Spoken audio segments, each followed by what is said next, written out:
سب سے ضروری ہے کہ ماں کی گود میں سب سے پہلے بچے کو تربیت ملتی ہے، اس کے بعد پھر آگے استاد تربیت دیتے ہیں۔ آپ کوشش کریں کہ بڑی بڑی جگہوں پر میں پھرا ہوں اور جرنیلوں کے ساتھ بھی نوکری کی ہے، اور انہوں نے یہی کہا ہے کہ جو آپ کا مکان ہے وہ فروخت کر دیں، 2 مرلے جو گھر ہے آپ کا وہ فروخت کر دیں، جو بھینس رکھی ہوئی ہے اس کو فروخت کر دیں۔ کیا کریں کہ آپ نے بچوں کو تعلیم دلائیں،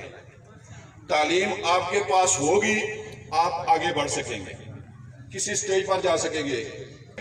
آپ کا وقار، ویلیو، محفل میں اٹھنا بیٹھنا، تمام تربیت صلاحیتیں صرف اور صرف تعلیم کی وجہ سے ہیں، اور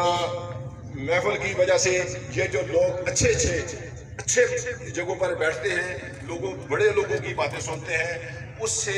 بندے کا نالج جو ہے بہت زیادہ ہو جاتا ہے، اور بندہ جو ہے کوشش کرتا ہے کہ میں آگے بڑھوں۔ اور اسی طریقے سے یہ جو تمام میرے بچے بھی ہیں، میرے عزیز بھی ہیں جو تعلیم کر رہے ہیں ابھی، آپ کوشش کریں اور ہم ان کے والدین بھی کوشش کریں کہ ان بچوں کو اچھے سکولوں میں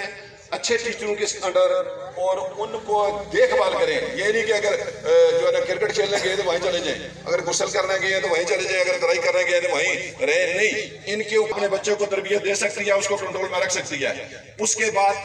والدین کا کام ہے اس کے اوپر کنٹرول کرنا، اور ان کے جو بچے کے چاچے بابے ہیں، ماموں ہیں، عزیز و اقارب ہیں، ان کا کام ہے کہ ان کو تھوڑا سا سیدھے راستے پر لگائیں۔ جب تھوڑا بھٹکتے ہیں آپ کوشش کریں کہ وہ بچے اپنی جگہ پر آئیں۔ شکریہ ادا کرتا ہوں، بہت نوازش آپ نے جو ٹائم دیا جن سے بانو نے کہ آپ آئیں چند